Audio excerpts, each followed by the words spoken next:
What is up, everyone? Legacy Systems Lab here.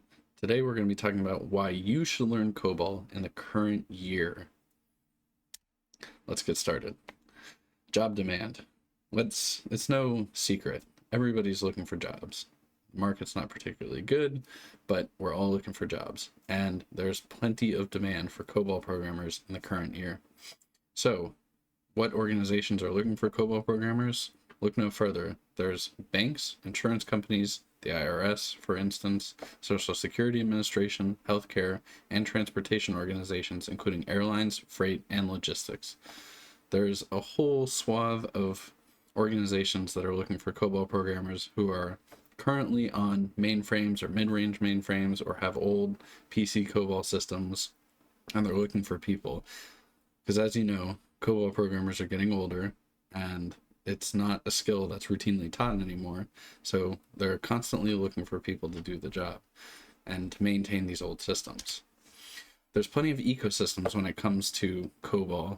There is, for instance, Micro Focus Visual COBOL, which is sort of like a COBOL modernization program. There's IBM's ZOS platform, which is your mainframe, the big iron. You got the IBM I, which is the mid-range mainframe. Personally, the system I work with the most, the IBM I. You got GNU COBOL, which is a free and open source COBOL edition. Essentially, can run on the PC. And you got plenty more. There's all sorts of proprietary and commercial COBOL systems out there.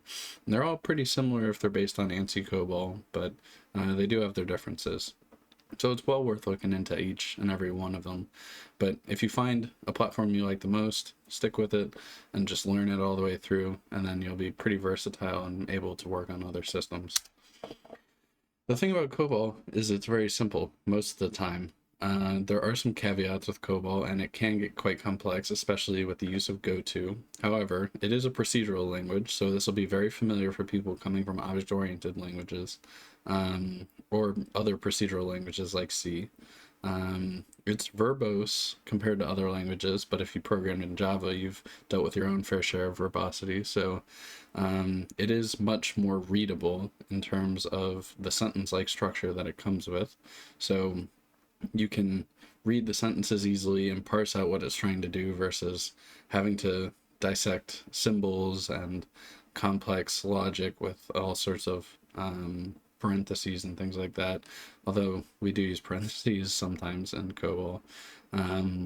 It's strongly typed, so your typing is pretty much set in stone from the get-go.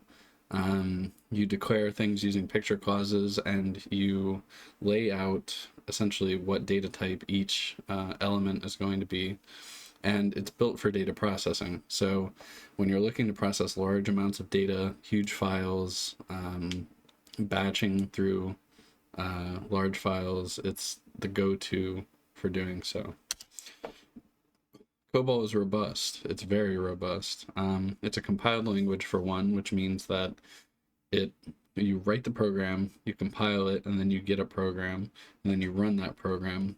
And typically with compiled languages, one of the benefits is once you compile it, you've sort of worked out quite a number of errors that can happen, apart from like logic errors and things like that. It's very efficient for batch processing, so processing hundreds of thousands, if not millions of records very quickly, and generating reports from said records and sorting and merging and doing all that sort of stuff. It offers numerical precision with fixed point precision, meaning that the number of decimal places is specified when you type the data. And code from decades ago is still running. In fact, one of the first COBOL programs I worked on was the last change was made the year of my birth, and I had the honor of making the change some many years later. So very cool to see that code from decades ago can still work in today's environment. One of the primary things about COBOL that's very cool is there's a lot less competition. So one of the things, especially in the job market today, that you're going to encounter is competition. Everybody and their mother wants to learn the next JavaScript framework, the next hot thing on the front end or the back end or whatever platform you're working on. But when you come to the COBOL world, there's not a lot of people. There's not a lot of resources. There are resources and there are people still around, and it would be doing them a disservice to say that they don't exist. But there's definitely less and less as time goes on. COBOL is not something that's taught a lot. You're not going to see it in any university courses anymore. You're not going to see it in any new textbooks or people coming out and teaching people COBOL, except for me, of course. And it's often joked about. It's often treated as sort of like black sheep of programming. It's not something that is held in high regard. People think of COBOL as a dead language, as something that people don't use, but that couldn't be further from the truth. It's great for mid-career programmers because if you're in the middle of your career and you're looking to switch to a new domain or to sort of get some more job security, I think COBOL is the best way to go about doing that. COBOL offers you a route where you can essentially take your career to the next level and maintain old systems and help any organization you're a part of maintain their old COBOL systems while integrating with new modern systems. And the nice thing about COBOL is it's not going to be disrupted by new technologies. This has been proven over the years as COBOL code still is running to this day in large organizations like the IRS and the Social Security Administration. Some skills to acquire when you're looking to get into COBOL. Reading legacy code. This is important because the vast majority of the code you come across is going to be legacy code, and it's going to be written in a way that probably is going to be a little convoluted or may not be structured, but hopefully it's structured. If not, then you're going to have to learn to read unstructured COBOL code too, which can be a pain, but can be worth it in the end, especially if you manage to work out what's going on. The next thing is understanding complex business logic, which is very important because understanding complex business logic will allow you to understand what the COBOL program is actually doing. And then when you go to get to modernization, you understand the core functions of the programs that are running the organization. The next thing is decision making. As you start doing COBOL programming, you'll learn more and more when to rewrite something or when to maintain something or when to augment a program to add different features to it rather than just throwing out the baby with the bathwater and doing away with the whole thing. Another thing you'll learn to do is patch old code. This is a big one because you're going to be making a lot of changes to old code. Legacy code is well and alive, and you're going to want to be able to make changes to it and to get those changes into production and working. The next thing that you're going to need to be able to do is integrate with modern software.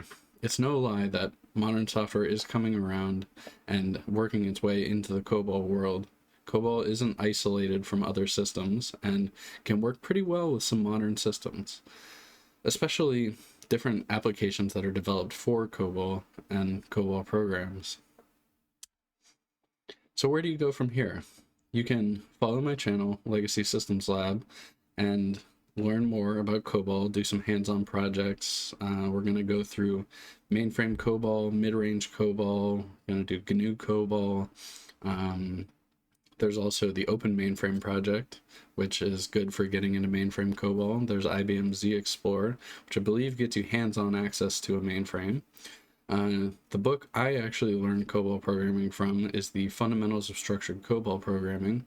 And then there's Murock's Mainframe COBOL, which is another book for learning COBOL programming for the mainframe. So you're probably wondering, how did I get into COBOL programming? Well, this is how it happened.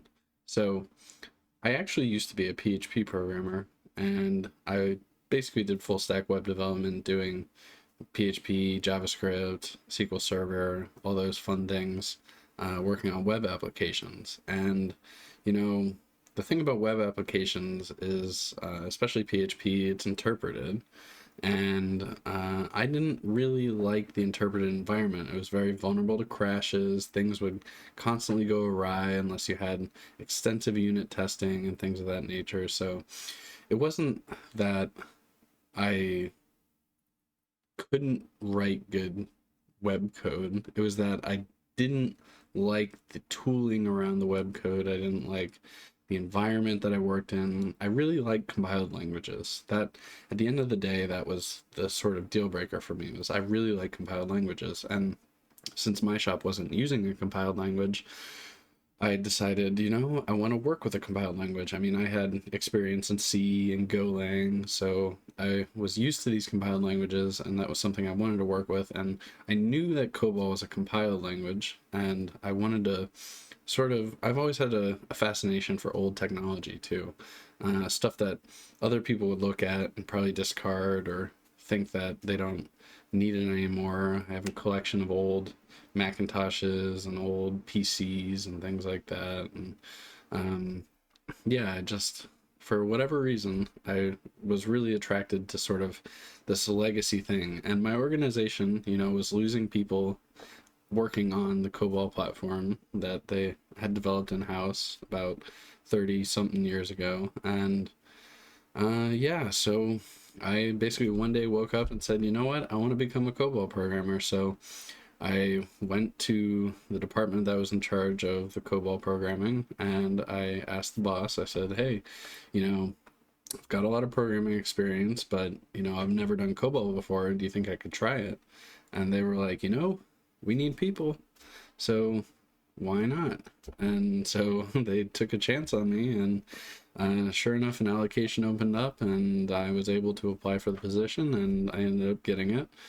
And I started work as a COBOL programmer, and they taught me a lot about working on the IBM platform, and essentially sort of showed me the ropes and how things were done in our organization. And yeah, I kind of fell in love with it ever since. It was one of those things where I started doing it, and I haven't stopped since, and now I want to share that joy with the world. So that's kind of why I started this channel, is because I want people to get the same sort of experience of, finding that niche that they like and going down a path less traveled. So I'm looking forward to sharing all this information with you guys and everything I've learned over the years. And yeah, I can't wait to do it. So thanks.